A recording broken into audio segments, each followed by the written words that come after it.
Hello guys, good day sa inyo. Ngayon ay ituturo ko naman ay kung paano mag-create ng bootable flash drive.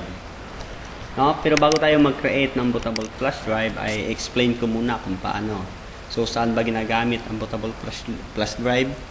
Ang bootable flash drive ay ginagamit para makapag-reformat ka ng iyong computer system o makapag-write ka ng operating system sa iyong computer. So ano ba yung ginagamit na software o utility para makapag-create ka ng bootable flash drive?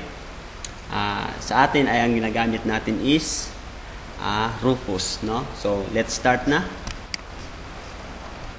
So punta tayo dito sa ating utility na gagamitin para makapag-create tayo ng bootable flash drive.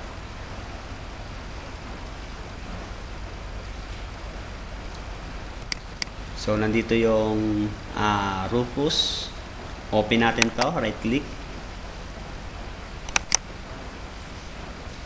Run as administrator.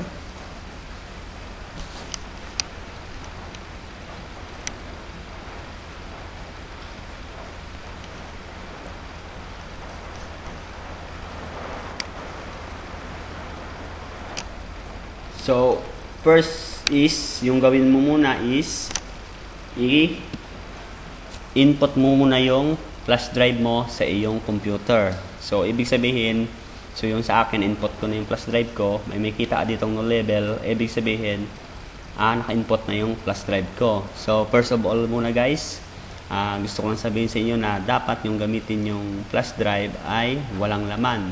Kung mayroon mang laman yung flash drive nyo, i-backup nyo muna sa computer kasi mag-automatic reformat to kapag gumawa tayo ng bootable flash drive. Hindi kasi pwedeng malagyan siya ng ibang files kasi hindi siya babasahin sa computer. So, para sure, yung lahat ng laman ng flash drive nyo ay ilagay nyo muna o i-backup nyo sa inyong computer. So, dito makikita natin is no level.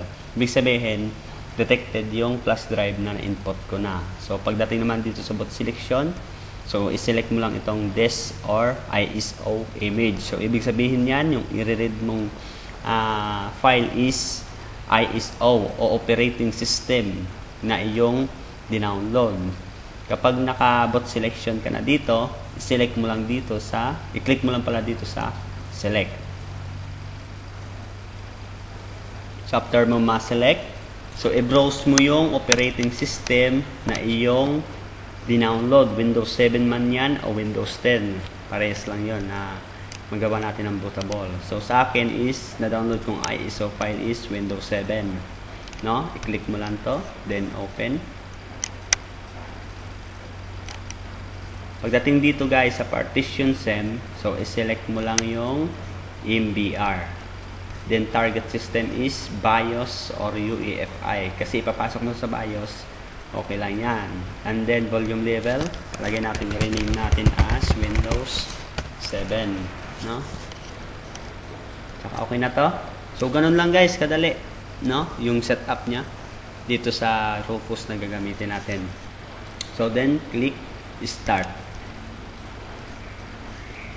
Dito may warning na lalabas. All data on device will be destroyed. Yun nga yung sinasabi ko kanina na dapat i-backup nyo muna lahat ng important files nyo sa flash drive nyo kasi mag-automatic siya reformat dito o automatic magde-delete. So, okay na natin. Then, mag-write na po yung ISO file na ating gagawing bootable flash drive.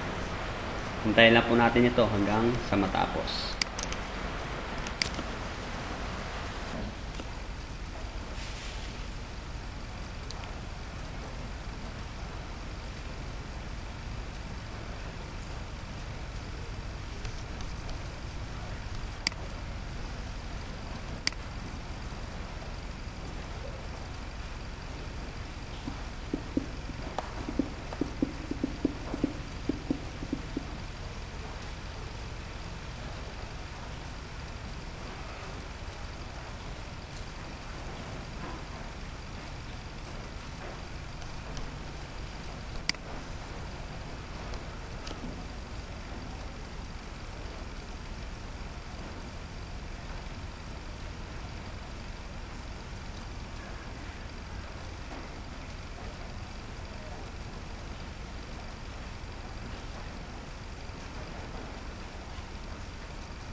Okay guys, finished na siya.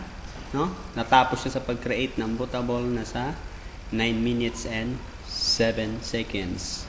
So, ganun lang guys, gumawa ng bootable flash drive. So, ngayon, pwede ka na makapag-reformat ng iyong computer. Thanks for watching guys. No? See you in my next video.